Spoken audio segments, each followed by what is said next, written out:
Hello my dear YouTube family and welcome back to my YouTube channel. My name is Varun Bajpayee and I'm your mathematics mentor. और आज की इस video में हम discuss करने वाले हैं क्लास 10th का one of the easiest chapter जिसका नाम है प्रोबेबिलिटी। ठीक है, और इस पूरे चैप्टर को हम फिनिश करने वाले हैं पहले की तरह इन वन शॉट। ठीक है, तो इस चैप्टर को मैं मानता हूँ कि क्लास 10 का one of the easiest chapter है। ठीक है, उसका रीजन है क्यों, क्योंकि इसमें बहुत ज्यादा कॉन्सेप्ट नहीं है, राइट। कुछ एक दो एक्सपेरिमेंट्स हैं, राइट। अगर हम इन दो तीन केसेस को अगर अच्छे से स्टडी कर लेते हैं, ठीक है, तो कोई बहुत ज्यादा हमें लगता है इसमें कुछ याद रखने की जरूरत नहीं है। रियल लाइफ से हम रिलेट करके इसको इजीली हम लोग सॉल्व कर सकते हैं। ठीक है, एक ही फॉर्मूला है, ठीक है, पूरे चैप्टर में ओवरऑल एक फॉर्मूला है। ठीक है, और उसी के बेसिस पे मोस्टली हम लोग सारे फ्रॉम जो भी क्वेश्चन हैं वो हम लोग सॉल्व करें। ठीक है, तो स्टार्ट करते हैं विदाउट एनी फर्दर डिले। ठीक है, बस एक छोटी सी बात मैं कहना चाहता हूँ। देखो, अब सभी को पता है दिवाली खत्म हो चुकी है, ठीक है, और अब हमारे पास बहुत ही लिमिटेड टाइम बचा है। मैं ये नहीं बोलूंगा कि अभी भी आपके पास बहुत ज़्यादा टाइम बचा है, अब बहुत ही लिमिटेड टाइम बचा है। तो अगर अभी भी आप सीरियस नहीं हो तो फिर मुझे नहीं लगता कि आप अपने लाइफ के बारे में या फिर थोड़ा सा भी अपने बारे में सीरियस हो। मुझे नहीं लगता फिर आप कुछ कर पाओगे, क्योंकि अभी यह जो टाइम है ये बहुत ज़्यादा क्रूशियल है। ठीक है, और अब आपको एक स्ट्रैटेजी बना करके उसको प्रॉपरली आपको फॉलो करना पड़ेगा। ठीक है, तो इस वीडियो को भी अगर आप देख रहे हो, ठीक है, जैसा कि मैंने कहा ये इजी है, बट उस केस में जब आप यहाँ पे इस वीडियो को प्रॉपर वॉच करोगे with proper notebook and pen, ठीक है, पहले आप कॉन्सेप्ट देखो, वीडियो पॉज करो, देन उसके बाद नोट डाउन करो। ठीक है, जब क्वेश्चंस कराएंगे क्वेश्चंस साथ में करना, ठीक है, ट्राई करना सॉल्व करने का, वीडियो पॉज करके नहीं होता है तब आप उसको वॉच करना। ठीक है, तो इस तरीके से अगर आप इस वीडियो को वॉच करते हो तो भी आप इसका आप बेनिफिट ले पाओगे। अदरवाइज कोई नहीं, जैसे नॉर्मल आप वीडियो आप म्यूजिक वीडियोस वॉच करते हो, इसको भी वॉच करते हो, फायदा नहीं होने वाला है, पहले क्लियर कर देना। ठीक है, तो स्टार्ट करते हैं अपना चैप्टर। ठीक है, तो इस चैप्टर का नाम क्या है, प्रोबेबिलिटी। इस चैप्टर को स्टार्ट करने से पहले मैं आपको एक स्टोरी सुनाता हूँ। सपोज करो आप और आपका फ्रेंड, ठीक है, आप दोनों टीवी पे एक मैच देख रहे हो। ठीक है, जहाँ पे सपोज करो एक है टीम ए का कैप्टन, ठीक है, और एक है टीम बी का कैप्टन। ठीक है, टीम बी का जो कैप्टन है ना वो थोड़ा सा एजुकेटेड। ठीक है, ये हो गया आपका टीम ए, है ना, और इधर हो गया आपके पास टीम बी। ठीक है, तो आपने टीम ए के कैप्टन को देखा। ठीक है, आपने अपना कोई भी एक रैंडम सा लॉजिक आपने इम्प्लीमेंट किया कि हो सकता है आपको देखने में सीनियर लग रहा हो, ठीक है, स्लिम सा है, तो आपने सोचा होगा ठीक है स्लिम है, फिट है, तो हो सकता है स्टैमिना ज़्यादा हो, तो ये टीम ए का कैप्टन इतना अच्छा है तो हो सकता है बाकी प्लेयर भी भाई अच्छे हो। ठीक है, बाकी प्लेयर भी इसी के तरीके फिट हो, आपकी नज़र में ये ज़्यादा, तो आपने बोला कि ठीक है मेरे हिसाब से टीम ए अच्छा परफॉर्म करेगा। ठीक है, तो टीम ए जीत जाएगी। और आपके दोस्त ने उसी जगह पे सोचा कि टीम बी जो है ना उसका कैप्टन बहुत स्ट्रांग है, तो उसके ओपिनियन में जो बंदा स्ट्रांग है वो जीत सकता है। अगर कैप्टन उसका स्ट्रांग है तो बाकी प्लेयर भी उसके स्ट्रांग होंगे, उसने ऐसा एज्यूम किया, तो उसके हिसाब से टीम बी जीतेगी, है ना। तो यहाँ पे आप दोनों क्या कर रहे हो, कोई एक लॉजिक निकाल रहे हो, उस लॉजिक का कोई एक मैथमेटिकल प्रूफ नहीं है ना, उस लॉजिक का कोई एक मैथमेटिकल कैलकुलेशन से आपने उसका प्रूफ नहीं निकाला है, आपने बस गेस किया। ठीक है, आपने बस वहां पे क्या किया, गेस किया।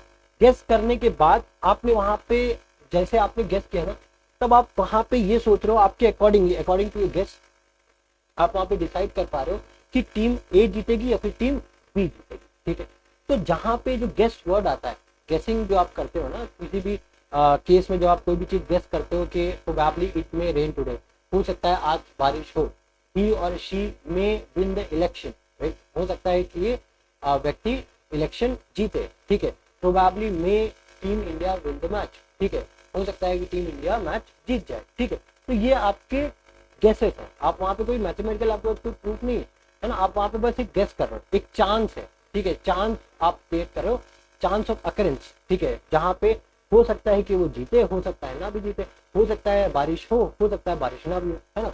तो जहाँ पे भी ये गेस वाला वर्ड होता है, गेस, वहां से क्रिएट होता है हमारा चांस ऑफ अकरेंस। क्या क्रिएट होता है, चांस ऑफ अकरेंस, है ना।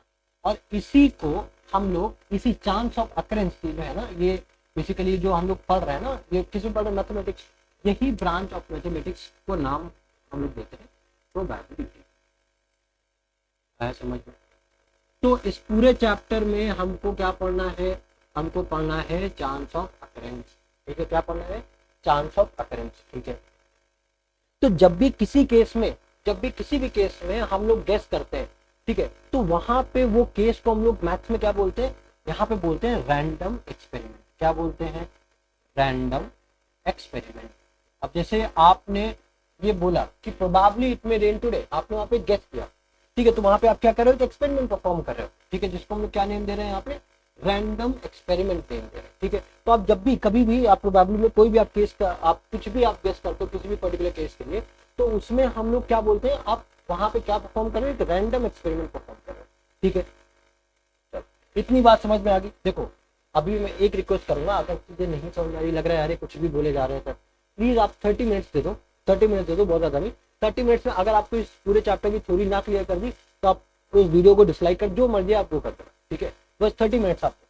ठीक है, तो रैंडम एक्सपेरिमेंट होता है। ठीक है, अब देखो इसी तरीके से मैं एक और, इसका मैं अगर पहले फॉर्मूला बता दूं, ठीक है, जब भी हम लोग प्रोबेबिलिटी निकालते हैं तो इस एक्सपेरिमेंट को बेसिकली वहां पे क्या बोलते हैं कि कोई एक इवेंट परफॉर्म हो रहा है, इवेंट या फिर एक्सपेरिमेंट परफॉर्म हो रहा है। ठीक है, तो मान लो उस इवेंट को अगर मैं नाम ए दे दूं, तो उसका फॉर्मूला क्या होता है? फॉर्मूला क्या होता है? जैसे कि आपको चाहिए कि टीम ए जीते, तो आपके लिए जो आपका फेवरेबल आउटकम है, ठीक है, वो क्या है? टीम ए को जिताना, है ना? तो जो फॉर्मूला है उसका वो क्या है? फेवरेबल, ध्यान से समझना, फेवरेबल आउटकम अपॉन में डिवाइड करते हैं हम लोग total number of.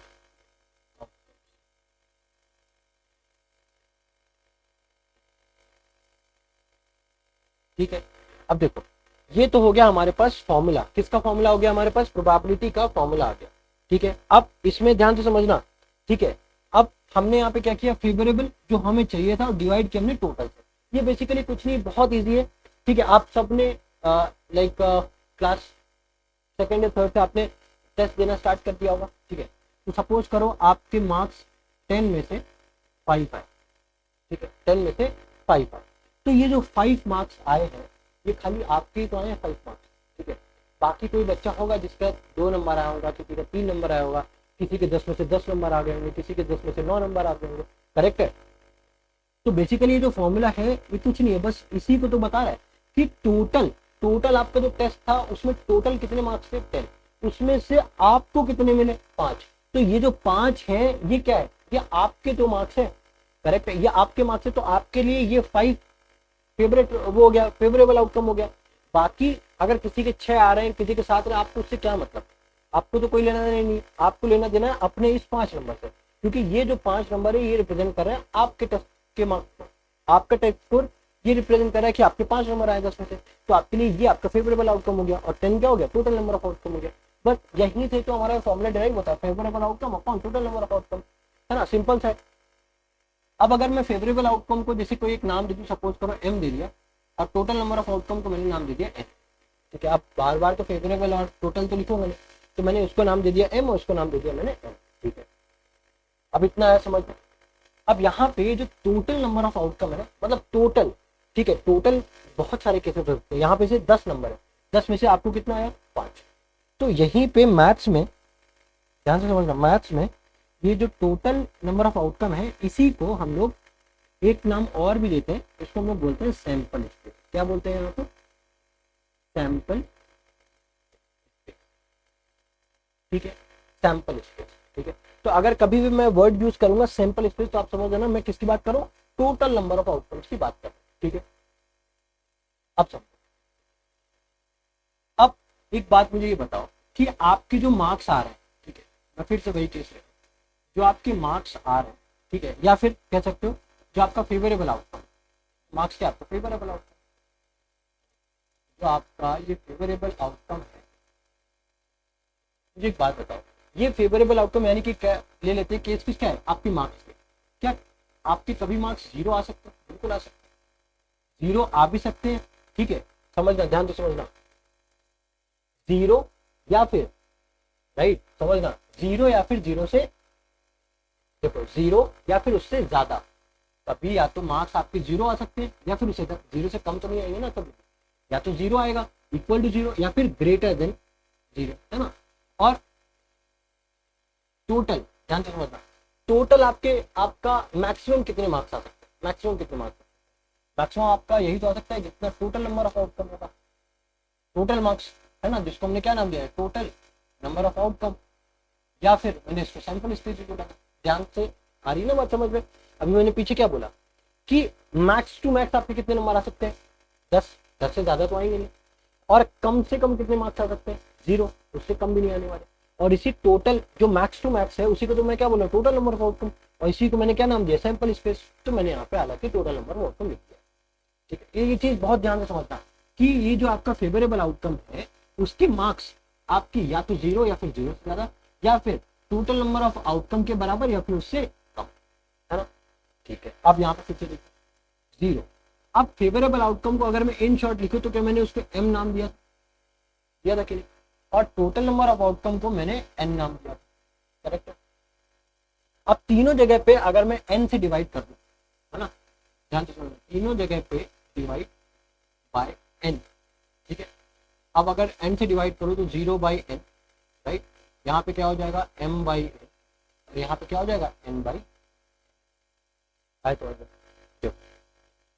0 by something क्या हो गया 0, है ना।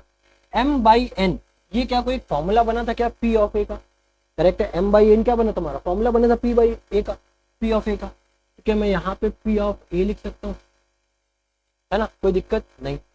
अब n/n क्या हो जाएगा 1। तो यहाँ पे ना एक बहुत इंपॉर्टेंट रिजल्ट जनरेट होता है, वो क्या, वो होता क्या है, वो देखो, वो ये बता रहा है कि जब भी हम प्रोबेबिलिटी निकालते हैं किसी भी इवेंट, राइट, किसी भी इवेंट के लिए, ठीक है, कभी भी जब भी हम लोग कोई भी एक एक्सपेरिमेंट परफॉर्म करेंगे प्रोबेबिलिटी में, ठीक है, उसकी जो वैल्यू आएगी वो हमेशा हमेशा याद रखना, हमेशा वो लाइक वैरी करेगी 0 से 1 के बीच। कभी भी हम लोग प्रोबेबिलिटी में कोई भी एक्सपेरिमेंट, कोई भी इवेंट में हम लोग कोई भी एक्सपेरिमेंट परफॉर्म करेंगे, किसी भी इवेंट में कोई भी एक्सपेरिमेंट परफॉर्म करेंगे, तो उसकी जो वैल्यू आएगी वो always lie in between 0 to 1, ठीक है। तो यहाँ पे अगर मैं ये बोल रहा हूँ तो मुझे यहाँ से बहुत ही वैल्यूएबल और बहुत ही इंपॉर्टेंट रिजल्ट निकल करके आया। ध्यान से समझना कि कभी भी अगर आपका आंसर जो है वो उसकी वैल्यू आ रही है 1 से बड़ी, तो मतलब क्या है, वो गलत है। क्यों, क्योंकि हमें पता है प्रोबेबिलिटी में कोई भी आंसर आपका 1 से बड़ा नहीं हो सकता, ठीक है, और 0 से छोटा नहीं हो सकता, ठीक है। अब इतनी बात समझ गए, चलो फिर से देखो, फिर से मैं लिखने जा रहा हूँ, ठीक है। तो अब आप ये पूछोगे कि सर अगर 0 हो गई तो क्या होगा, तो अगर कहीं भी आपका जब आप निकालोगे प्रोबेबिलिटी अगर उसकी वैल्यू 0 आ रही है, तो उस केस में आप बोलोगे कि ये एक इम्पॉसिबल, क्या है, इम्पॉसिबल इवेंट है, ठीक है। अगर किसी भी केस में 1 आ जाती है वैल्यू, एग्जैक्ट 1, तो उस केस में आप बोलोगे कि सर ये तो श्योर इवेंट है, इसको क्या बोलोगे आप, श्योर इवेंट बोलोगे, ठीक है। इतनी बात समझ में आ गई। तो अभी तक हम लोगों ने क्या पढ़ा, अभी तक हम लोगों ने पढ़ा probability of any event A, right, for which in which we are performing any of the random experiment. The probability of any event A, again I am repeating my word, probability of any event A is equals to favorable outcome divided by total number of outcome. So favorable outcome I have represented with n, m, and total number of outcome I have represented with n, right. तो हमारा जो formula बनता है in short वो बनता है p in bracket a equals to m/n in short, और उसकी जो वैल्यू होती है वो हमेशा 0 से 1 के बीच में लाई करती है। इतनी बात हमको अभी तक क्लियर हो चुकी है, उसमें कोई डाउट नहीं होना चाहिए, ठीक है, ठीक है साहब। अब इतनी बात क्लियर हो चुकी है, ठीक है। अब उसके बाद एक और देखो, यहाँ पे एक और फंडा है वो आपको क्लियर होना चाहिए कि प्रोबेबिलिटी किसी भी इवेंट, ठीक है, किसी भी इवेंट के होने की और प्रोबेबिलिटी किसी भी इवेंट के ना होने की, किसी भी इवेंट के ना होने की हम लोग बाहर से इसको रिप्रेजेंट करें, वो हमेशा क्या होती है, 1 होती है। ये बहुत इंपॉर्टेंट फॉर्मूला मैं कहूंगा, ठीक है। इसको आप एज इट इज याद रखो। अगर मैं इसको एक्सप्लेन करूंगा तो बहुत टाइम लग जाएगा, ठीक है। सिंपल सा है, कोई बहुत ज़्यादा बड़ा नहीं है। इसको बस आप ऐसे याद रखो कि अगर आप समझो, मेरी बात समझना, अगर आप किसी भी प्रोबेबिलिटी, किसी भी अकरिंग और नॉन अकरिंग, मतलब एक है probability of any event A, right, वो निकालोगे, और probability of non occurring of any event A, ठीक है, किसी भी इवेंट के होने की संभावना और ना होने की संभावना, अगर उन दोनों को ऐड करोगे तो वो क्या आएगी, 1 आएगी, ठीक है। अब ये चीज क्लियर हो गई। अब यहाँ पे देखो, जैसे टीम ए और टीम बी है, ठीक है, तो हमारे पास टोटल नंबर ऑफ आउटकम कितने हो सकते हैं, या तो टीम ए जीतेगी या फिर हारेगी, है ना। दो ही टोटल केसेस कितने हैं, 2 है। टोटल केसेस कितने हैं, 2 है। टोटल नंबर ऑफ आउटकम कितने हैं, 2 है। उसमें से आपको क्या चाहिए, आपको चाहिए कि टीम ए जीत जाए, मतलब कोई भी एक टीम जीतेगी, टीम ए कोई भी एक टीम जीतेगी ना, आपको चाहिए कि टीम एक ए जीत जाए, यानी कि टोटल नंबर कितना नंबर हो गया, एक ही टीम तो होगी ना, तो एक 1/2। और आपके दोस्त के लिए क्या होगी, देखो उसके पास भी टोटल 2 टीम है, लेकिन वो किसी एक टीम को जिताना चाह रहा है, तो उसके बाद टीम बी। तो यहाँ पे देखो 1/2 आपकी प्रोबेबिलिटी आ रही है, 1/2 आपके दोस्त की भी आ रही है, मतलब दोनों के जीतने और हारने के चांसेस 50-50% है, या फिर 50-50, ठीक है। तो आपका जितने चांसेस आपके जीतने के, उतने चांसेस आपके फ्रेंड के भी जीतने के हो सकते हैं, ठीक है। इस तरीके से हम लोग निकालते हैं प्रोबेबिलिटी। अब डिस्कस करते हैं कुछ इंपॉर्टेंट केसेस यहाँ पे, ठीक है। अब देखो, जैसे यहाँ पे जो पहला क्वेश्चन, बहुत हम लोग क्या करेंगे ना, क्वेश्चन को सॉल्व करते करते हम लोग केसेस भी डिस्कस करेंगे, ठीक है। तो आपको बहुत ज्यादा बोरियत भी महसूस नहीं होगी, आप इजिली उसको टैकल कर लोगे, ठीक है। अब यहाँ पे मैं जो केस लेने जा रहा हूँ, ये है कॉइन का केस, ठीक है। अब कॉइन के केस में क्या होता है, सपोज मेरे पास अगर ये कॉइन है, ठीक है। अब कॉइन के एक साइड पे तो हेड होता है, ठीक है, एक साइड पे आपका हेड है ना, और दूसरी साइड पे क्या होगा, आपका टेल होगा। ये टेल अंदर वाला है, ठीक है, उस साइड पे क्या होगा, आपका टेल होगा। तो जब भी आप कॉइन को टॉस करोगे, कॉइन को जब आप टॉस करोगे, तो या तो आपके पास भाई साहब हेड आएगा, है ना, या फिर आपके पास टेल आएगा। इन दोनों के अलावा कुछ और आ सकता है, तीसरी चीज सोचो, कुछ हो सकता है कि कभी सिक्का खड़ा हो जाए, माइंड में आ रहा है ना, सिक्का खड़ा हो जाए सर तो क्या होगा, है ना, अगर सिक्का मान लो कभी तिरछा हो जाए, लेकिन प्रैक्टिकली पॉसिबल है, ठीक है। तो या तो आपका हेड आ सकता है या फिर आपका टेल आ सकता है। क्वेश्चन में क्या है, find the probability of getting head when a coin is tossed 1। तो हमें प्रोबेबिलिटी फाइंड करनी है ऑफ गेटिंग, क्या क्या चाहिए हमें, हेड चाहिए।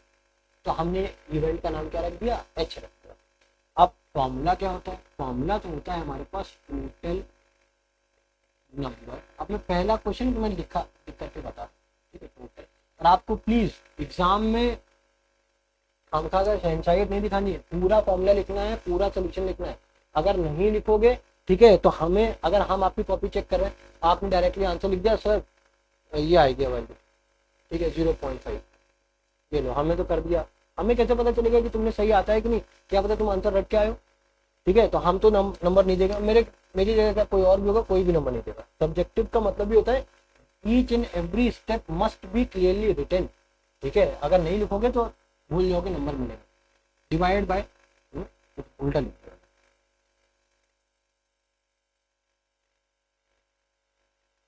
यहाँ पे होगा number of favourable outcome upon total number of. अब नंबर ऑफ फेवरेबल आउटकम कितना है, आपको क्या चाहिए, आपको चाहिए हेड, आपको क्या चाहिए, head when the coin is tossed 1। तो हेड आने की चांस कितनी है, 1। टोटल कितने, क्या क्या आ सकता है, टोटल आउटकम क्या है, या तो हेड आ सकता है या तो टेल। तो अगेन क्या आ गया, तो प्रोबेबिलिटी ऑफ गेटिंग हेड क्या आ गया भाई, 1/2 आ गया। यही आपका आंसर हो गया। आप सेम एज, अब यहाँ पे मैं फॉर्मूला नहीं लिखूंगा, प्रोबेबिलिटी ऑफ गेटिंग टेल, आगे क्या लिखा है, also find the probability of getting tail. अब टेल को फाइंड करने की प्रोबेबिलिटी क्या है, तो टेल के लिए भी अगेन या तो हेड आ सकता है या तो टेल, तो अगेन 1, और टोटल आउटकम कितने हैं, 2। तो जब भी कोई भी एक सिक्का आप उछालते हो तो 50-50 चांसेस होते हैं हेड और टेल आने के, ठीक है। तो यहाँ पे प्रोबेबिलिटी ऑफ गेटिंग हेड आ गया 1/2 और टेल भी आ गया 1/2। अब इसको डिवाइड करोगे तो 0.5 आएगा। 0.5 अगेन किसके बीच में लाई कर रहा है, 0 और 1 के बीच में लाई कर रहा है, ठीक है। ये बात सोचने वाली है, इतनी ज्यादा सोचने वाली है, ठीक है। अब देखो उसी जगह पे अगर एक केस में और लेकर चलता हूँ, ठीक है। मान लो एक सिक्के के बजाय हमारे पास कितने सिक्के आ गए, 2 सिक्के आ गए, एक ये सिक्का है, एक ये सिक्का है, ठीक है। अब जब आप इन दोनों सिक्कों को आप टॉस करोगे, ठीक है, अब आपने दो सिक्कों को एक साथ टॉस किया है ना, दो सिक्कों को आपने एक साथ टॉस किया, तो यहाँ पे भाई दो आउटकम है, या तो हेड आ सकता है इसमें, या तो टेल आ सकता है ना। सेम है इसमें भी, या तो हेड आ सकता है या तो टेल आ सकता है, ठीक है। तो अब यहाँ पे टोटल नंबर ऑफ आउटकम कितने बनेंगे, टोटल नंबर ऑफ आउटकम, तो देखो एक तो हमारे पास हेड और हेड आ सकता है, ठीक है। दूसरा हमारे पास हेड हेड हेड हो गया, और दूसरा हेड और टेल हो गया। तीसरा हो गया टेल और हेड आ सकता है, और चौथा क्या हो गया, टेल और टेल आ सकता है।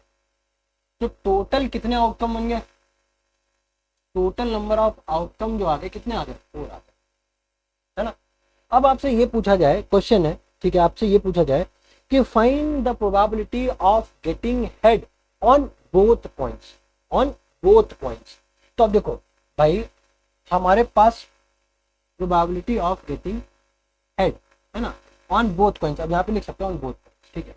तो यहाँ पे आपको देखो दोनों मतलब क्या होने चाहिए, दोनों हेड, दोनों कॉइन पे हेड आना चाहिए, तो वो तो देखो एक ही है ना, बाकी पे तो कुछ भी दोनों हेड एक साथ आ नहीं रहे, और टोटल आउटकम कितने हैं, 4। तो probability of getting head on both sides is 1/4।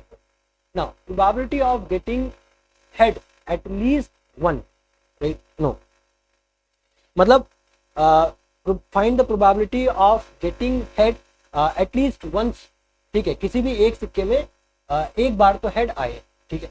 तो उसका क्या केस होगा, तो देखो यहाँ पे भी देखो हेड हेड आ रहा है, यहाँ पे भी हेड टेल आ रहा है, यहाँ पे भी टेल हेड आ रहा है, तो देखो कितने केस हो गए जिसमें एक बार तो हेड आ ही रहा है, एक तो ये हो गया इसमें दोनों बार आ रहा है, दूसरा ये हो गया जिसमें एक बार आ रहा है, और तीसरा ये हो गया भाई चौथे वाले में तो आ नहीं रहा है, तो उस केस में उसकी प्रोबेबिलिटी क्या हो जाएगी, 3/4। अब मैं आपको ये आपको बता दे रहा हूँ, ईजी है, बस इससे ज्यादा इसमें आपको कुछ नहीं करना है, इससे ज्यादा कुछ नहीं करना है, जो पूछा जा रहा है, ठीक है, वो देखो वो आपका क्या हो जाएगा, आपके लिए वो फेवरेबल हो जाएगा, बाकी बचा हुआ कितना हो जाएगा वो सब टोटल में आ जाएगा, सब का सब टोटल में आ जाएगा, ठीक है। अब आपसे ये पूछा जाए find the probability of getting at most और हाँ एट मोस्ट 2 हेड अगर बोल दिया जाए, तो एट मोस्ट मतलब ज्यादा से ज्यादा 2 हेड, तो ज्यादा से ज्यादा 2 हेड मतलब एक हेड भी आ सकता है और 2 हेड भी आ सकता है, ठीक है। तो वहां पे भी सेम प्रोबेबिलिटी हो जाएगी 3/4। तो क्वेश्चन को पूछने का तरीका बदल गया, लेकिन आंसर सेम है। अब पूछा जाए find the probability of getting tail on both the coins, तो वो भी 1/4 हो जाएगी, है ना।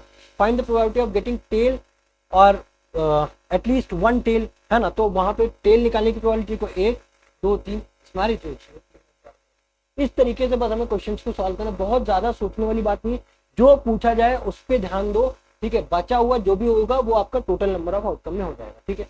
अभी हम लोग आगे डिस्कस भी करेंगे इन डिटेल, ठीक है। अब देखो अब ये केस है हमारे पास डाइस का, अब यहाँ पे क्या होगा, यहाँ पे ध्यान से समझो, यहाँ पे एक डाइस मिलेगा, ठीक है, सपोज करो ये हमारा डाइस है, ठीक है, क्यूबिकल होता है ना। तो डाइस में पहली बात बताओ कितने फेसेस होते हैं भाई, 1 2 3 4 5 6 फेसेस होते हैं, 6 नंबर होते हैं ना, 1 से 6 तक।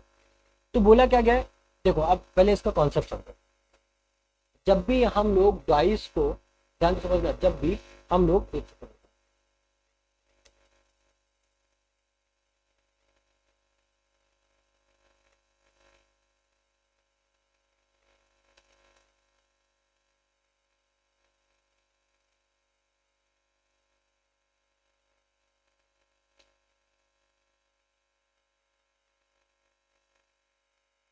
तो जब भी हम लोग डाइस को थ्रो करते हैं, ठीक है, तो हमारे पास टोटल नंबर ऑफ आउटकम्स कितने होते हैं, क्या क्या आ सकता है, क्या क्या आ सकता है, 1 आ सकता है, 2 आ सकता है, 3 आ सकता है, 4 आ सकता है, 5 आ सकता है और 6 आ सकता है, यही तो आ सकता है।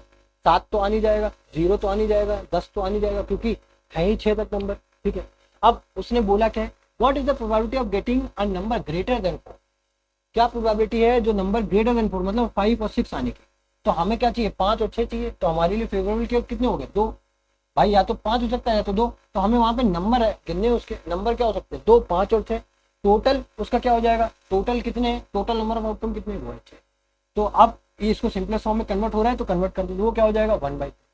तो the probability of getting a number, right, more than 4, probability of getting a number, यहाँ पे number more than 4 which is 1/3, ठीक है, यहाँ पे ऐड कर सकते हो number more than 4 which is 1/3, ठीक है। तो ये हो गया आपका फर्स्ट का आंसर, इतना इजी है, कोई समस्या वाली बात नहीं है, ठीक है। अब उसने पूछा था हमसे 5 और 6, भाई 4 से बड़ा तो 2 ही नंबर है ना, या तो 5 और 6, या तो वो ये बोलता find the probability of getting a number less than 4, तो लेस देन 4 में कितने नंबर हो जाते हैं, 1 2 3, तो हो जाता 3/6, 3/6 को क्या लिखते हैं 1/2, इतना ईजी है। What is the probability of getting a number less than, दूसरा वही क्वेश्चन, लेस देन और, यहाँ पे लेकिन देखो क्या बोल दिया, लेस देन और इक्वल टू, मतलब हमको 4 को भी इंक्लूड करना है और उससे कम पे उससे छोटे सारे नंबर्स को इंक्लूड करना है, तो वो कितना हो जाएगा 4, और टोटल में कितना है 6, तो मतलब 4/6, तो वो कितना हो जाएगा टोटल 4/6, मतलब 2/3 आंसर है ना। अब वहां पे आप इजीली इसको लिख सकते हो, दैट यहाँ पे आप लिख सकते हो दैट प्रोबेबिलिटी, आप मोर देन ए लिखो, या फिर आप वहां पे ए लिख के रिप्रेजेंट कर दो, आप इवेंट का नाम कुछ भी दे सकते हो, ठीक है। बट अच्छा ये होगा कि आप जो भी आप यहाँ पे लिख दो, या फिर आप पहले लिख दो नंबर ऑफ क्या है, नंबर्स ग्रेटर देन 4, राइट, और लिख दो event number greater than 4 equals to A, आप मान लो वहाँ पे, फिर ये लिख दो यहाँ पे, उसको भी मान के यहाँ पे, ठीक है। ये हो सकता है आपको अगर अपना सेफर साइड पे प्ले करना है तो आप ऐसे कर सकते हो, अदरवाइज ए और बी लिख के भी आप लिख सकते हो, कोई गलत नहीं, ठीक है। तो इस तरीके से करोगे। अब नेक्स्ट देखो, तो ये तो हो गया, देखो ध्यान से समझना, ये तो हो गया जब आपने एक डाइस थ्रो किया, जब आपने एक डाइस को थ्रो किया तो आपके पास 6 टोटल आउटकम थे, उसमें से आपको कितने चाहिए थे भाई, 4 से बड़ा तो आपको 5 और 6 आ गए, 4 से छोटा बोलता तो 3 नंबर आते, 4 और 4 से छोटा तो 4/6 आ गया, ठीक है। या फिर आपसे पूछता find the number of, like what is the probability of getting the even number, तो इवन नंबर क्या होता है 2 4 6 3/6, क्योंकि अब वहाँ पे नंबर हमें बात करनी है, हमें यहाँ पे जो वैल्यूज है उससे कोई मतलब नहीं है, हमें ये देखना है कि इवन नंबर कितनी बार आया, तो 1 2 3 बार आया, और टोटल कितने नंबर थे वो है हमारे पास 6, तो भाई हम कितना आ गया 3/6। इसी तरीके से अगर ऑड नंबर के लिए पूछता तो क्या लिखते, वो भी देखो क्या था 1 3 5, वो भी 3/6 होता है ना। तो ये तो हो गया एक डाइस का खेल। अब अगर आपके पास सेम उसी तरीके से 2 डाइस होते तब आप क्या करते, जब आपके पास 2 डाइस होते, केस फॉर 2 डाइस, अगर 2 डाइस का केस होता तब आप क्या करते, 2 डाइस के केस में क्या होता है, अब यहाँ पे समझना, ठीक है। देखो जब आपने एक बार पासा फेंका तो या तो हो सकता है एक बार एक में बना है, दूसरे में भी बना गया, भाई हम लोग बस वही मल्टीप्लिकेशन करेंगे, यहाँ पे कितने आउटकम बन सकते हैं 1 2 3 4 5 और 6, उसी तरीके से यहाँ पे 1 आ सकता है, 2 आ सकता है, 3 आ सकता है, 4 आ सकता है, 5 आ सकता है और 6 आ सकता है।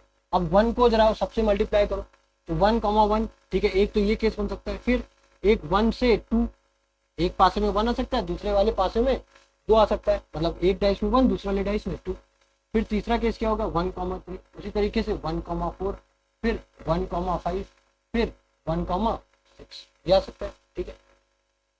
अब 2 को पकड़ो, जब आप 2 को पकड़ोगे तो मैंने कुछ और पकड़ लिया, अभी क्या क्या किसी मैंने, देखो यहाँ पे क्या है 2, जब आप 2 को लोगे तो 2,1, फिर 2,2, फिर 2,3, फिर 2,4, 2,5 एंड देन 2,6, फिर उसके बाद यहाँ पे 3,1, 3,2, 3,3, 3,4, 3,5, 3,6, फिर क्या आएगा आपके पास 4,1, 4,2, 4,3, 4,4, 4,5, 4,6, 5,1, 5,2, 5,3, 5,4, 5,5, 5,6, 6,1, 6,2, 6,3, 6,4, 6,5 और 6,6। तो ये हमारे पास कितने इवेंट्स आ गए, आप जरा गिनो इसको कितने हैं। देखो ये इसको क्या बोलते हैं, हॉरिजॉन्टल लाइन को क्या बोलते हैं रो, और जो वर्टिकल लाइन होती है उसको क्या बोलते हैं हम लोग कॉलम, क्या बोलते हैं कॉलम, है ना। तो यहाँ पे कितने रोज हैं 1 2 3 4 5 6, कॉलम कितने 1 2 3 4 5 6, तो 6/6, 6 और 6 को मल्टीप्लाई करो, कितना आ गया 36। तो टोटल कितने नंबर ऑफ आउटकम्स हो गए, 36 आउटकम्स हो गए। अब देखो कितना फर्क पड़ा, अगर हमारे पास एक पासा था तो हमारे पास कितने आउटकम थे, 6 थे। अगर वही हमने 2 कर दिए तो हमारे पास कितने आउटकम हो गए, 36 आउटकम हो गए, टोटल 36 आउटकम्स आ गए।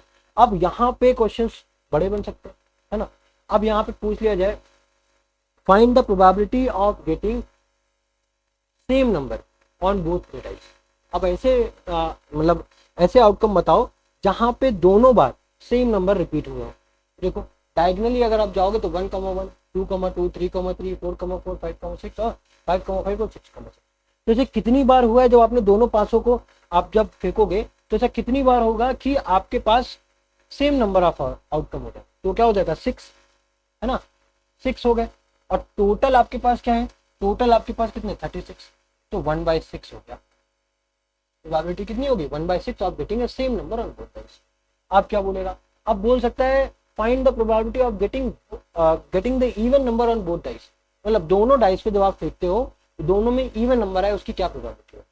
तो देखो अब इस लाइन में कोई देखो 1 तो ऑड है तो छोड़ी दो, 2 के साथ देखो कोई इवन है, देखो एक तो ये मिल गया 2,2, 2,4, 2,6, 3 तो ये मिल गए। फिर ये लाइन छोड़ दो, फिर 4 वाली देखो, फिर 4, 5, 6, है ना, फिर देखो इसको 7, 8, 9, तो टोटल कितने मिल गए 9/36। तो क्या मिल गया 1/4। इस तरीके से हमको पूछा जा सकता है। अब ये पूछा जा सकता है find the probability of getting a number in the second dice more than 4। Second dice में जो नंबर आ रहा है वो 4 से बड़ा आना चाहिए। फर्स्ट में कुछ भी हो, फर्स्ट में कुछ भी, दूसरे वाले डाइस में 4 से बड़ा आना चाहिए, ठीक है। फर्स्ट वाले में कुछ भी हो, दूसरे वाले में 4 से बड़ा आना चाहिए। तो 4 से बड़ा तो यही वाले हैं ना, देखो 5, 5, 5, देखो कितने होते हैं 1, 2, 3, 4, 5, 6, 7, 8, 9, 10, 11, 12, तो 12/36 मतलब 1/3। कुछ भी पूछ सकता है, बस अगर आपको ये टेबल क्लियर है, ये टेबल क्लियर है तो आप इजीली क्वेश्चंस को सॉल्व कर सकते हो, उसमें फिर कोई डाउट नहीं होगा, ठीक है। बट अगर आपको टेबल ही क्लियर नहीं होगी तो फिर आप वहां पे फंस जाओगे, है ना। आप ये बोल सकते हैं कि find the probability of getting a second number which is exactly double from the first number, exactly double from the number which you are getting in the first dice। तो देखो अगर 1 का डबल करोगे जब 2, है ना, फिर कोई और 2 का डबल करोगे 4, ठीक है, 3 का डबल करोगे तो 6, एक तो ये हो गया, फिर 4 का डबल 8 नहीं मिल रहा है, 5 का 10, 6 का 12, तो कितने नंबर आ गए, देखो 1 का 2, 2 का 4 और 3 का 6, है ना, 3 आ गए। इस तरीके से कर सकते हो, तो कुछ भी हो सब बोल सकता है, ठीक है, बस आपको रेडी रहना है वहाँ पे। अगर आपको टेबल क्लियर है तो आप इजीली क्वेश्चन को सॉल्व कर लोगे। अब देखो ये क्वेश्चन क्या है, 2 players Sangeeta and Reshma plays a tennis match, ठीक है, 2 प्लेयर है, ठीक है, एक है संगीता और एक है रेशमा। संगीता है और रेशमा है, ये दोनों क्या खेल रही है, टेनिस मैच खेल रही है। It is known that the probability of Sangeeta winning the match is 0.62, ठीक है। अब इनकी जो प्रोबेबिलिटी है जीतने की, प्रोबेबिलिटी ऑफ विन इनकी कितनी दी हुई है 0.62 दी हुई है ऑलरेडी। अब देखो 0.62 दी है, वो ऑलरेडी 0 से 1 के बीच में। तो बोला गया what is the probability of getting off winning this, तो इनके जीतने के क्या चांसेस, क्या चांसेस। तो देखो अब भाई दोनों लोग खेल रहे हैं मैच, दोनों ध्यान समझना, 2 प्लेयर्स हैं, ठीक है, संगीता और रेशमा, ठीक है। अब अगर दोनों लोग मैच खेलेंगे, ठीक है, दोनों लोग मैच खेलेंगे, ठीक है, तो उसमें से जाहिर सी बात है कोई एक जीतेगा तो कोई एक हारेगा। तो अगर इसके चांसेस, अब देखो एक जीतेगा तो एक हारेगा, ये वही वाला केस हो गया, एक हैपनिंग दूसरा नॉट हैपनिंग। तो अगर दोनों को जोड़ोगे तो क्या आ जाएगा 1, है ना, दोनों को जोड़ोगे तो क्या आ जाएगा 1।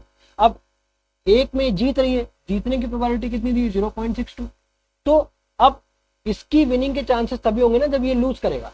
तो मान लेते हैं अभी हमें नहीं पता यहाँ पे इसके हारने के क्या चांसेस है, वो हो गया x, इसके विनिंग के चांसेस मुझे नहीं पता, मान लेते हैं x है, तो x की वैल्यू क्या आ जाएगी 1 - 0.62, तो x की वैल्यू कितनी आ गई, अब 1 में से 62 सब्ट्रैक्ट करोगे तो कितना आएगा 38, है ना,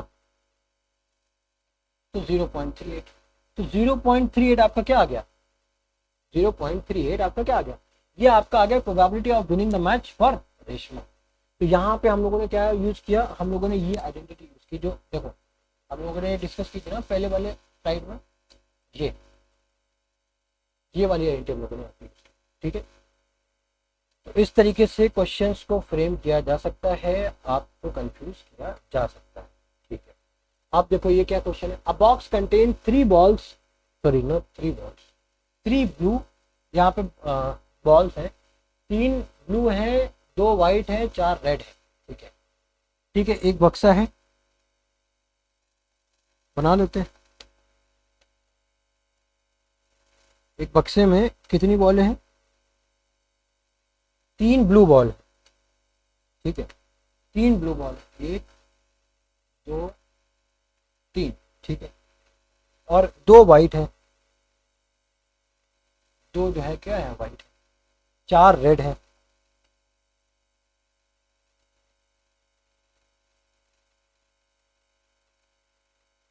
ठीक है। तो ये बॉल्स है, ठीक है, एक बक्से में इतनी सारी बॉल्स है।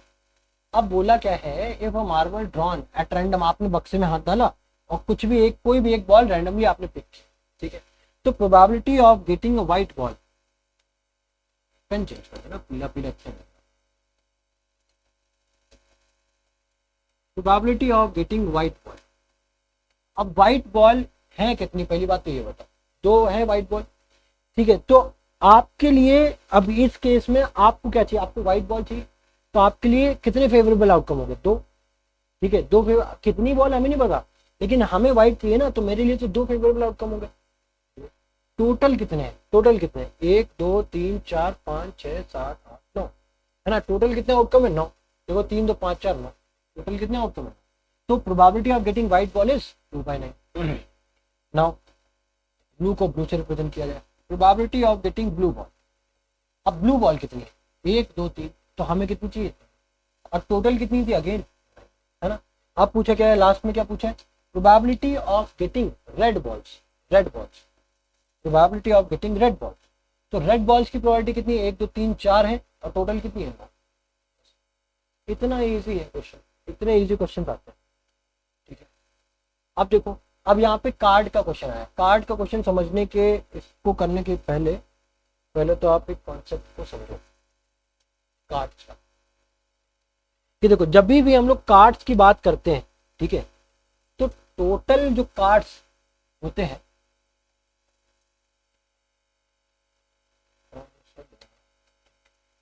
टोटल अगर मैं कार्ड्स की बात करूं तो वो होते हैं हमारे पास 52, 52 कार्ड्स होते हैं टोटल, ठीक है। उसमें से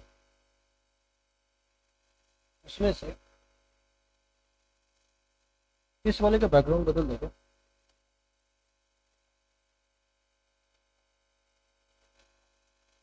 ठीक है। तो टोटल कार्ड्स कितने होते हैं हमारे पास, 52, है ना, इसको भी, ठीक है।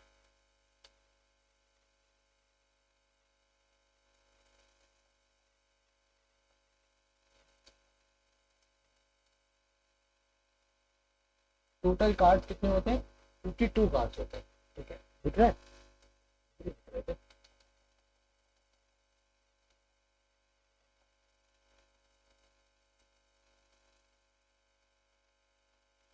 52 कार्ड्स होते हैं, ठीक है। अब इन 52 कार्ड्स में ग्रीन कर रहे हैं, है ना, 52 कार्ड्स होते हैं। अब इन 52 कार्ड्स में आधे आपके ब्लैक होते हैं और आधे आपके क्या होते हैं, रेड, ठीक है। तो यहाँ पे दो, ये तो हो गया आपका ब्लैक, ठीक है। उसमें से ब्लैक कितने होते हैं, ब्लैक होते हैं आपके 52 का आधा कितना हो जाएगा, 52 का आधा कितना हो जाएगा, 26, तो 26 आपके ब्लैक होते हैं और 26 आपके रेड होते हैं, ठीक है। 26 26 बढ़ गए। अब देखो, अब ये जो ब्लैक है ये फर्दर 2 में डिवाइड होता है, ठीक है।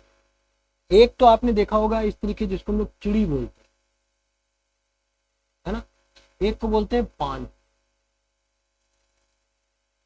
इस तरीके का, है ना, ये हो गया क्लब, ये हो गया स्पेड,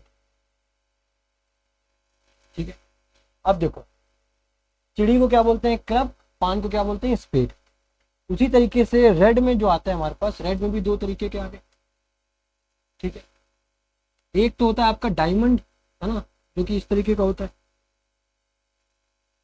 एक आपका होता है हार्ट, है ना। एक तो हो गया आपका डायमंड, एक आपका क्या हो गया, हार्ट, है ना। अब देखो हर पत्ते में समझना, अब यहाँ पे समझना, क्लब स्पेड 26 है, तो यहाँ पे ये अब डिवाइड होते हैं 13 में। कितने कितने में, 13 इसके पास जाते हैं, 13 इसके पास जाते हैं। उसी तरीके से लाल में भी 13 इसके पास जाते हैं और 13, ठीक है, बराबरी का सौदा है। तो अब यहाँ पे जो हर, अब इसको क्या बोलते हैं, इसको एक सूट बोलते हैं, ठीक है। अब यहाँ पे हर सूट में कितने कार्ड है, 13, और कार्ड की जो वैल्यू स्टार्ट होती है वो ए से स्टार्ट होती है। ए, इसको बोलते हैं इक्का, है ना। ए, फिर 2, फिर 3, 4, 5, 6, 7, 8, 9, 10। फिर उसके बाद आता है जैक, क्वीन और किंग। इतने कार्ड्स होते हैं। अब ये जो कार्ड्स हैं ये सब में कॉमन है, मैं इसको नीचे लिख रहा हूँ, ये सब में कॉमन है, ठीक है। इतने ही कार्ड्स होते हैं सब में, इतने ही टोटल सब में कार्ड्स होते हैं, ये कॉमन है, ठीक है। अब देखो, अब यहाँ पे जो भी कार्ड्स हैं जो 2 से 10 हैं, जो 2 से 10 के कार्ड हैं, और फिर उसके बाद जो जैक, क्वीन और किंग है, ठीक है। जो दो जैक, क्वीन और किंग है, इनको हम लोग बोलते हैं फेस कार्ड्स। क्या बोलते हैं, फेस कार्ड्स। और 2 से 10 को क्या बोलते हैं हम लोग, डिजिट कार्ड्स, ठीक है।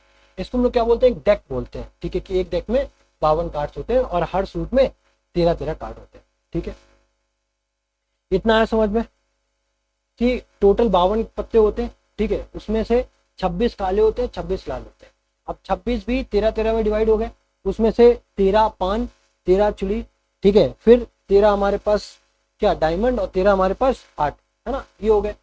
अब उस 13 में हर पत्ते में, ठीक है, जैसे क्लब है, क्लब का सूट है, तो उसमें कितने पत्ते होते हैं, टोटल कितने पत्ते होते हैं, 13। 13 किस तरीके डिवाइड होते हैं, ये ए 2 से लेकर के 10 तक ये आपके डिजिट कार्ड्स हो गए। ए मैंने नहीं इंक्लूड किया, ध्यान रखना, डिजिट कार्ड से भी इंक्लूड नहीं है, फेस कार्ड में भी इंक्लूड नहीं है। तो डिजिट कार्ड्स में 2 से 10 और जैक, क्वीन और किंग में कितने हो गए, ये हो गए फेस कार्ड। अब इतना समझ में है। अब इस क्वेश्चन को देखो, अब यहाँ पे क्या, 1 card is drawn from a well shuffled deck. क्या है, डेक है 52 पत्ते की। Find the probability of drawing and S. समझो, टोटल हमारे पास 52 पत्ते हैं, टोटल हमारे पास 52 पत्ते हैं, 52 पत्ते हैं। उसमें से भाई 4 सूट होते हैं, हर सूट में देखो एक क्या हो गया, क्लब, स्पेड, डायमंड और क्या हो गया, हार्ट, है ना। और हर सूट में एक का होता है, एस में भी, एस में भी, एस में भी, एस। तो टोटल एन एस कितने कितने ए के कितने इक्का होंगे, कितने इक्का के पत्ते होंगे, तो वो हो जाएंगे probability of getting S cards, है ना, वो कितना हो जाएगा, 4/52 हो जाएगा। तो ये क्या हो जाएगा, 2 2 जा 4, 2 2 जा 4, 2 6 जा 12। फिर उसके बाद 1 1/13, ठीक है, हाँ, ठीक है। तो probability of getting an S card is 1/30। अब इसमें क्या बोला है, 2 ऑफ स्पेड्स। क्या, 2 ऑफ स्पेड्स, मतलब स्पेड्स के दूसरे नंबर का पत्ता कितने होंगे पूरे 52 कार्ड में।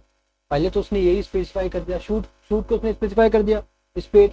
अब उसने क्या बोला सेकंड में, उसका 2 नंबर का पत्ता, वो तो एक ही होगा ना, यूनिक होगा। अब अगर बोले कि डायमंड का 2 नंबर के पत्ते कितने होगा, एक ही तो होगा डायमंड का, ठीक है। हार्ट का तो एक ही होगा, क्लब का भी एक ही। अब इसने एस बोल दिया, यहाँ पे भी अगर ये बोलता है क्लब, एस ऑफ क्लब, तो यहाँ पे भी 1/52 ही होता है, बट उसने एस का नाम ले लिया तो सारे हो गए, ठीक है। अब यहाँ पे देखो क्या बोला है, 2 ऑफ स्पेड, तो वो क्या हो जाएगा, सेकेंड वाले में क्या हो जाएगा, probability of getting 2 of spade, वो कितना हो जाएगा, 1/52। तीसरे में क्या पूछा है, 10 of black suit, black suit. अब ब्लैक सूट देखो, ब्लैक सूट की बात कर दी, ब्लैक में कौन सा आ गया, क्लब भी आ गया, स्पेड भी आ गया। इसमें भी एक 10 नंबर का पत्ता होगा, इसमें भी 10 नंबर का पत्ता होगा। तो probability of getting 10 of black, 10 of black suit, वो कितना हो जाएगा, वो हो जाएगा 2/12। अगेन ये कितना हो जाएगा 1, 2 to the 4, 2 6 12, 1/26। आ गया आंसर, इजी था, टफ नहीं था, कोई बहुत ज़्यादा टफ तो नहीं था ना, ठीक है, इजी था, है ना। तो इसी तरीके से हम लोगों को सॉल्व करना, आई थिंक अब क्लियर हो गया। अभी तक हम लोगों ने जो कॉइन वाला केस था वो डिस्कस कर लिया, ठीक है, डाइस वाला केस था वो डिस्कस कर लिया, उसके बाद ये लास्ट हमारा जो केस था किसका, ये पत्ते वाला, वो भी डिस्कस कर लिया। बस इतने ही केसेस थे, ये समझ गए, बस सारे क्वेश्चन सब खत्म, अब कोई आएगा नहीं। अब यहाँ पे देखो वही केस आ गया 2 कॉइन वाला, 2 कॉइन्स आर टॉस्ड, ठीक है, तो कितने केस हो सकते हैं, head head, head tail, tail head, ठीक है, फिर टेल टेल, 4 केसेस हो सकते हैं। अब क्या बोला है, find the probability of getting 2 heads, मतलब 2 हेड्स की आने की प्रोबेबिलिटी क्या है, एक ही तो है, तो प्रोबेबिलिटी फर्स्ट वाले का ऑफ गेटिंग 2 हेड्स, वो क्या हो जाएगा 1/4, 1/4 आ गया।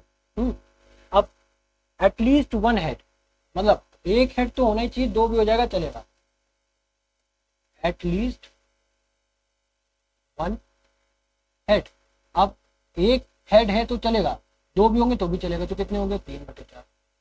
फिर तीसरा, नो हेड, कोई भी हेड नहीं होना चाहिए, यानी कि टेल की बात करें, टेल भी बोल सकता है, नो हेड बोला तब भी बात वही है, तो गेटिंग नो हेड, वो कितना हो जाएगा 1/4, हो गया, इजी था।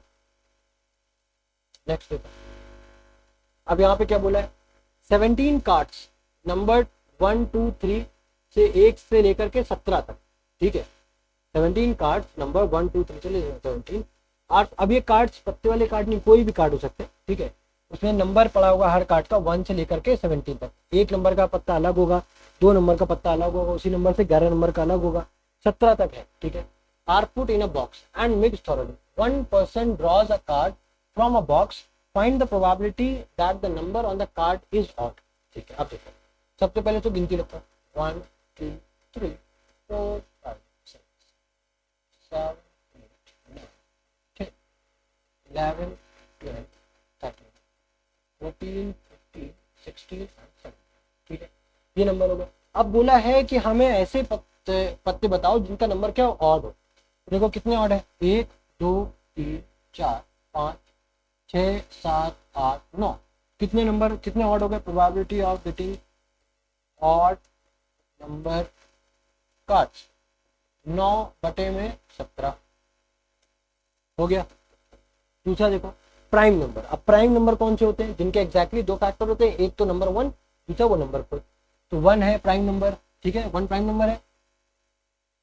1 is neither prime nor composite, पहले ही चैप्टर में पढ़ाया है, ठीक है, 1 ना तो प्राइम नंबर है ना तो कंपोजिट नंबर है, ठीक है, क्योंकि 1 का क्या फैक्टर हो सकता है, खाली 1 ही हो सकता है, लेकिन प्राइम नंबर में क्या चाहिए, एक तो नंबर 1 तो होना ही चाहिए, उसके अलावा उसका वो नंबर भी होना चाहिए, बट 1 वो चीज़ डेफिनेशन को सेटिस्फाई करता नहीं, तो उस वजह से 1 प्राइम नंबर है नहीं।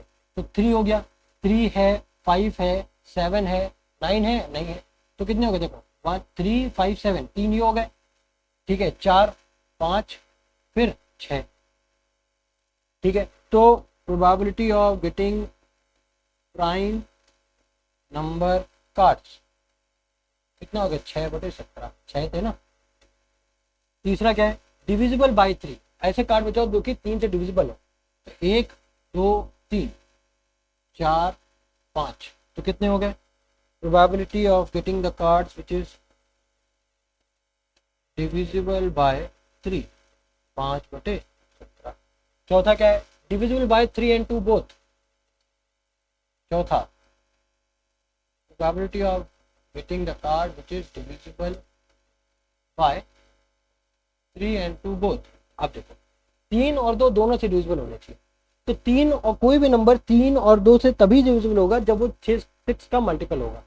अगर कोई भी नंबर 6 का मल्टीपल है, क्योंकि 6 में क्या आता है 2 and 3 आता है, तो जाहिर सी बात है वो नंबर 3 और 2 से मल्टीपल भी होगा। 6 कितने मल्टीपल है, 6 1 6, 6 2 12, 6 3 18, तो मतलब कितने 2 ही मल्टीपल है, 2/17।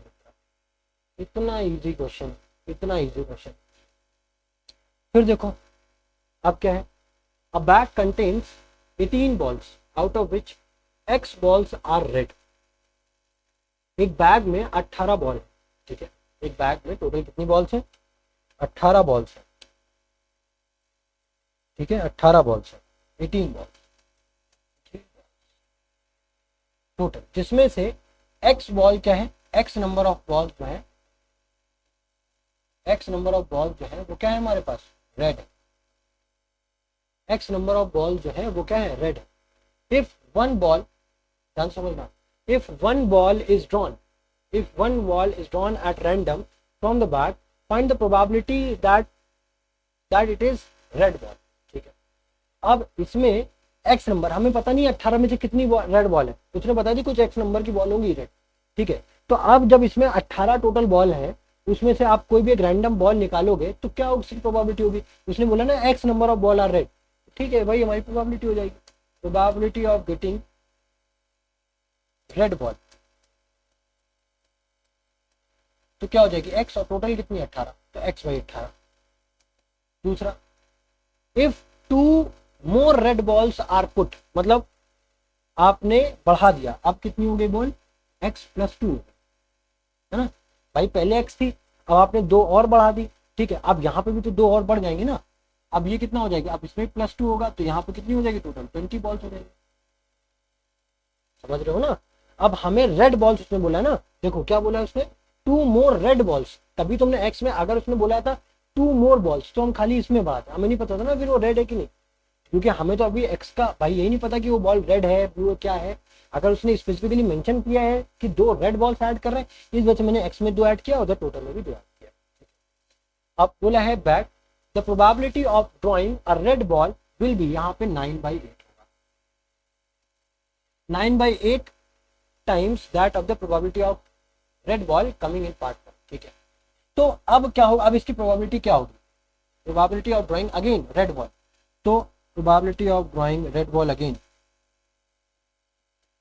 Red ball after adding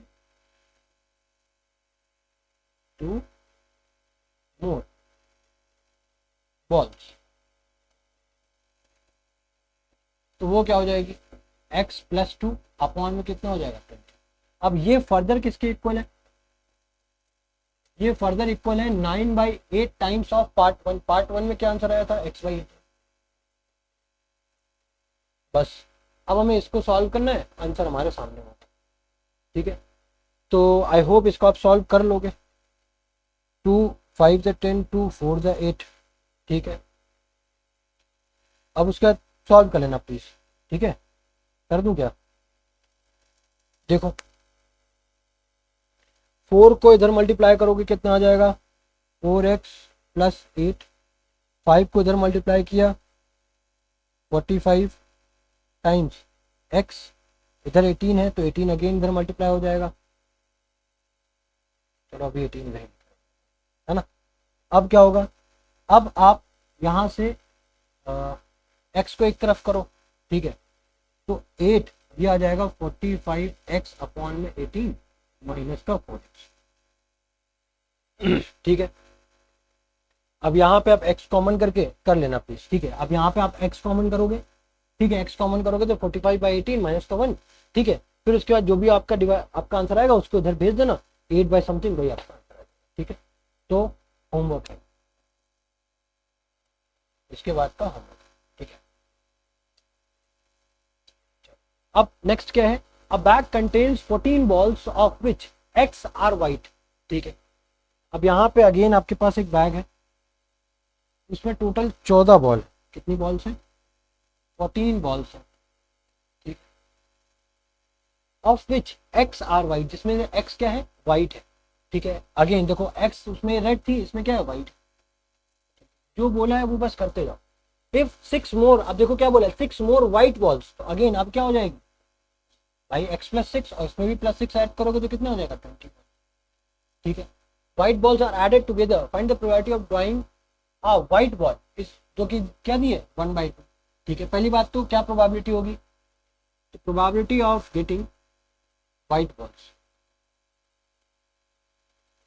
white balls वो कितना हो जाएगा? x प्लस 6 अपॉन में कितना आ जाएगा? 20, और ये कितना दिया है? 1/2, अब इसको भी आप फर्दर सॉल्व कर देंगे, ये कितना हो जाएगा 10 है ना, x प्लस 6 बराबर 10, x बराबर 4। ठीक है, तो x की वैल्यू कितनी आ गई, 4 आ गई। ठीक है, इस तरीके से सॉल्व करना है। आई होप समझ में आ रहा होगा। ठीक है, जैसा मैंने आपसे स्टार्टिंग में बोला था, मैं अपना वादा निभा पा रहा हूँ, आपको ये चैप्टर इजी लग रहा होगा। ठीक है, अब क्या है, यहाँ पे भी देखो पिछले टाइप का क्वेश्चन है। अ बॉक्स कंटेन कार्ड्स नंबर 3579 से लेकर 3537। अ card is drawn at random from the box, find the probability that the number on the card is a prime number. ठीक है, हमें टोटल नंबर ऑफ कार्ड्स कितने गिनना start कर दो। यहाँ पे एपी लगा दें क्या, एपी का कॉन्सेप्ट देखो, क्यों, क्योंकि यहाँ पे कॉमन डिफरेंस देखो सेम है, 3 5 5 से 7 7 से 9 35 से 37, मतलब 2 का डिफरेंस है।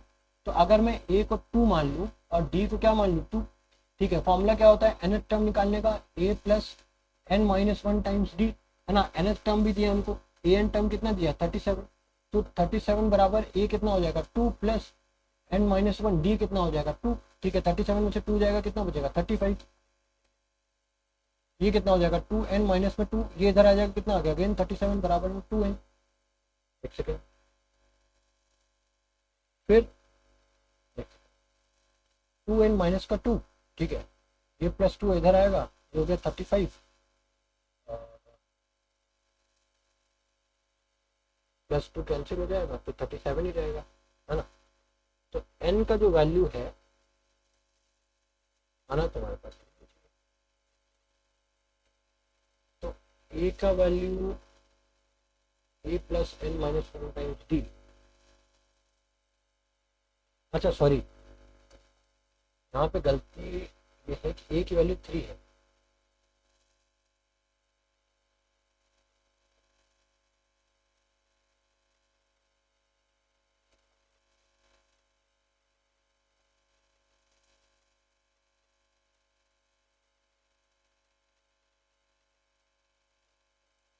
देखो a का वैल्यू यहाँ पे 3 हो गया, ठीक है, d का वैल्यू 2 हो गया, और फॉर्मूला क्या था हमारे पास, a n equals to a plus n minus 1 D, है ना।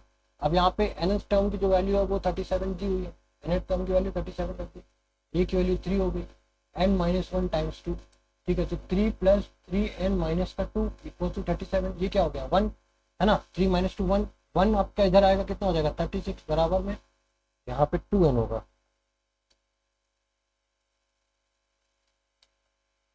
हो जाएगा 2n माइनस का 2, है ना। तो यहाँ पे कितना आ जाएगा आपके पास 2n, n की वैल्यू कितनी होगी 18, तो यानी कि टोटल नंबर ऑफ जो टर्म्स है वो कितने हमारे पास 18 है ना। वैसे इसको निकालने की जरूरत थी क्या, अब हमें प्राइम नंबर देखना है, तो प्राइम नंबर के लिए हमें लिखने तो सारे नंबर्स पढ़ेंगे ही, ठीक है, तो मुझे नहीं लगता इसमें निकालने की ज़रूरत थी, कुछ एक्स्ट्रा दिमाग लग गया। तो यहाँ पे नंबर्स हैं वो क्या है 3 5 7 9, 9 के बाद 11, ठीक है, 11 के बाद 13, फिर 15, फिर 17, 19, फिर क्या आएगा 20 के बाद 21, 23, 25, 27, 29, 31, 33, 35, 37, 39, फिर क्या आएगा 41, अरे 37 ही तक तो चाहिए ना, इतने नंबर्स हैं, ठीक है। तो टोटल नंबर 18 हो गए, तो इसको निकालने की हालांकि कोई नीड नहीं थी, अगर आप नहीं भी करोगे तो भी कोई दिक्कत नहीं, ठीक है, कोई दिक्कत नहीं।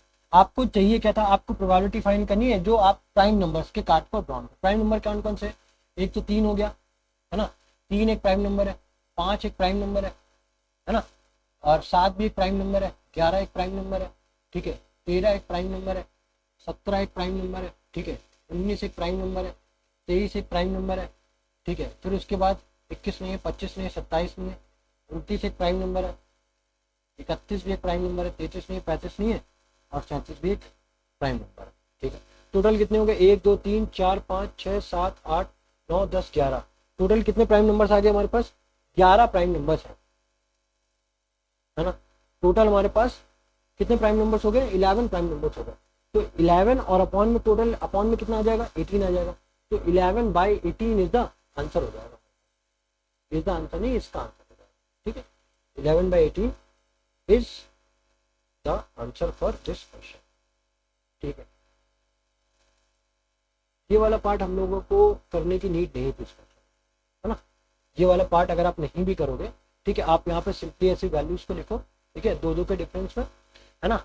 अब जैसे आप 2-2 के डिफरेंस में आप वैल्यूज लिखना स्टार्ट करोगे, हम लोगों ने 2-2 के डिफरेंस में लिखी है ना,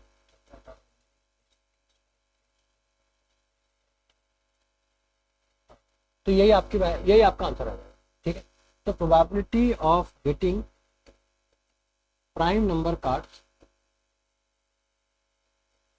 इज 11/18, ठीक है। तो आई होप ये समझ में आया होगा क्वेश्चन, ठीक है। कोई इजी था, बहुत ज्यादा डिफिकल्ट नहीं था। आप ये चाहो तो ये वाला जो पार्ट है, ठीक है, इसको आप ना भी करो तो कोई दिक्कत, ठीक है। हो गया, इतने ही क्वेश्चन है हमारे पास, ठीक है। तो आई होप इस चैप्टर में जितने भी क्वेश्चंस किए हैं, तो आई होप इससे आपका कॉन्सेप्ट डेवलप हुआ होगा, ठीक है। अगर आपको फर्दर प्रैक्टिस करनी है तो आप अपने एनसीईआरटी से कर सकते हैं, ठीक है। एंड देन इसके बाद आप पीवाईक्यूज को जरूर ट्राई करें, ठीक है। मैंने हालांकि इसमें कुछ पीवाईक्यूज भी लिए हैं, कुछ एनसीईआरटी क्वेश्चन भी लिए, मैंने मिक्सअप किया है ताकि आपका जो भी कॉन्सेप्ट वाइज क्वेश्चन है वो सारे आपके कवर हो जाए, ठीक है। अब इसके बाद आपको क्या करना है, इसके बाद आपको सिर्फ और सिर्फ आपको एडिशनल क्वेश्चन के लिए आप अपनी एनसीईआरटी, देन उसके बाद अपने पीवाईक्यूज को आप ट्राई कर सकते हैं। इसके बाद रेस्ट आपको कोई दिक्कत नहीं है, ईजी चैप्टर है, हो जाएगा, ठीक है। अब मिलते हैं आपके साथ नेक्स्ट वीडियो में, टिल देन गुड बाय।